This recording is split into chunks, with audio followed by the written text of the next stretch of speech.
Hi, வணக்கம். எல்லோரும் எப்படி இருக்கீங்க? ஆக்சுவலி இது இப்போ நீங்கள் பார்த்துட்ருக்கிறது கையாந்தரை கீரை. கேள்விப்பட்டிருக்கீங்களா? நம்ம அரைக்கீரை, சிறுகீரை, புளிச்சக்கீரை, வல்லரைக்கீரை எல்லாம் கேள்விப்பட்டிருப்போம். இந்த கீரையை நீங்கள் ரொம்ப ரேராக தான் பார்த்துருப்பீங்க.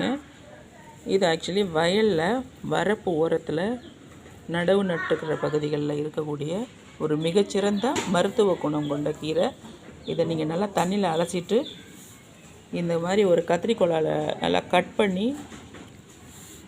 வெயிலில் நல்லா அரைச்சிட்டு வெயிலில் குட்டி குட்டியாக கிள்ளி வச்சு காஞ்சப்புறம் ஒரு 2 லிட்டர் தேங்காய் எண்ணெயில் போட்டு நீங்கள் அப்ளை பண்ணிட்டு வந்தீங்கன்னா ஹேர் க்ரோத் நல்லாயிருக்கும்.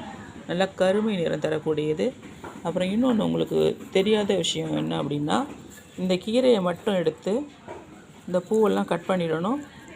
பாருங்கள், இதில் பூ இருக்கும். இந்த மாதிரி இந்த கீரையை நல்லா கட் பண்ணி எடுத்துகிட்டு கீரையை மாத்திரம் சாம்பார் வச்சிங்க அப்படின்னா அந்த குடல் புண்களை ஆற்றக்கூடிய வல்லமை இந்த கீரைக்கு உண்டு. நீங்கள் ட்ரை பண்ணி பாருங்கள். கண்டிப்பாக எங்கள் கிராமத்துலேயும் சரி, மார்க்கெட்லேயும் சரி கிடைச்சா இந்த கீரையை வாங்காமல் வராதிங்க. அவ்வளோ பெரிய மருத்துவ குணம் கொண்ட இந்த கீரையை மிஸ் பண்ணாதீங்க. தேங்க்யூ.